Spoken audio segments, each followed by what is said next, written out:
굳은 마음 말고 굳은 믿음이라는 제목으로 잠시 말씀을 나누겠습니다. 모든 운동 종목이나 또 악기를 연주할 때 이 기본 자세가 참 중요하잖아요. 힘을 빼야 할 곳에 반대로 힘을 주면 바로 중심을 잃어버리거나 좋은 결과가 나오지 않습니다. 우리들의 마음도 힘을 빼야 할 때가 있고 또 힘을 강하게 모아야 할 때가 있습니다.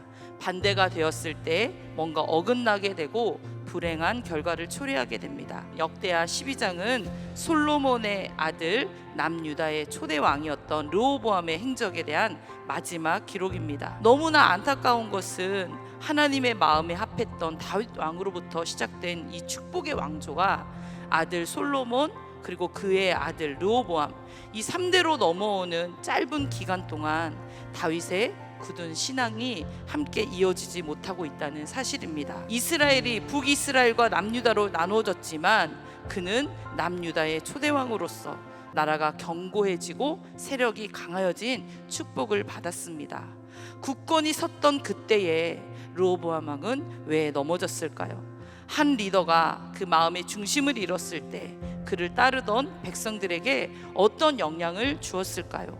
하나님을 향한 그의 마음이 굳어진 것입니다. 평안하고 복을 누릴 때 오히려 영적으로 타락하여 하나님의 징계를 받고 또 스스로 겸비하여서 다시 회개하고 그런 길을 계속 반복했습니다. 우리도 더욱더 평안하고 복을 누리고 있을 때, 즉 선줄로 생각했을 때를 더욱 조심해야 합니다.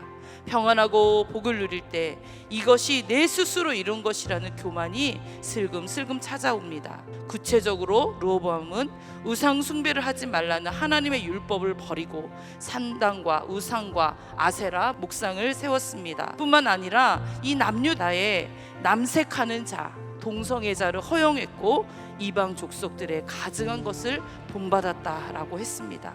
하나님의 말씀을 어기고 이방 신을 섬기는 이방 문화를 받아들이는 것에 그는 눈을 감았습니다. 한 명의 리더가 중심을 잡지 못하고 율법을 버리니 그 영향은 더욱 컸습니다. 온 이스라엘이 본받고 그들이 여호와께 범죄하였다라고 했습니다. 선보다 악의 영향력은 더 큰 것 같습니다. 배우라고 하지 않아도 나쁜 건 금방 배우더라고요. 그래서 한 사람이 참 중요합니다. 한 리더의 마음이 굳어져 말씀을 버렸을 때 그 영향력으로 전체가 범죄하게 되었고 모두가 징계를 받게 된 것입니다. 말씀에 대한 우리의 태도는 곧 하나님을 향한, 하나님께 대한 태도를 나타냅니다.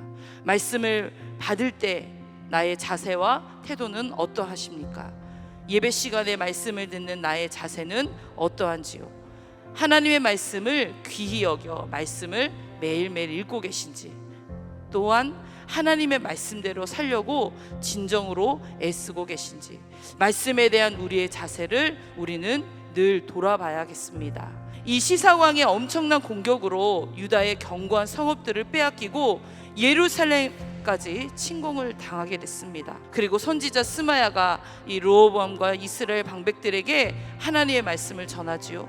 너희가 나를 버렸으므로 나도 너희를 버려 시삭의 손에 넘겼노라. 이 말씀까지 듣고야 르호보암과 이스라엘 백성들은 다시 마음을 하나님 앞에서 겸비합니다. 여호와께서 그들의 스스로 겸비함을 보셨습니다. 그래서 완전히 멸하지는 않으셨다고 했습니다.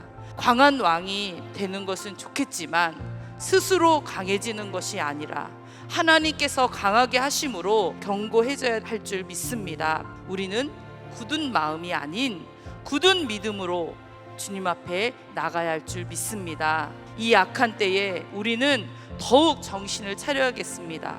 나도 지키고 우리의 자녀들, 우리의 다음 세대들도 굳은 마음이 아닌 굳은 믿음으로 지켜내야 합니다. 특별히 이번 여름 사역을 통하여서 정말 어린 영유아부터 청년, 장년, 노년에 이르기까지 부드러운 마음으로 주님의 말씀을 받고 회개하여 성령 받아서 믿음의 은사를 받기를 간절히 소망하고 기도합니다.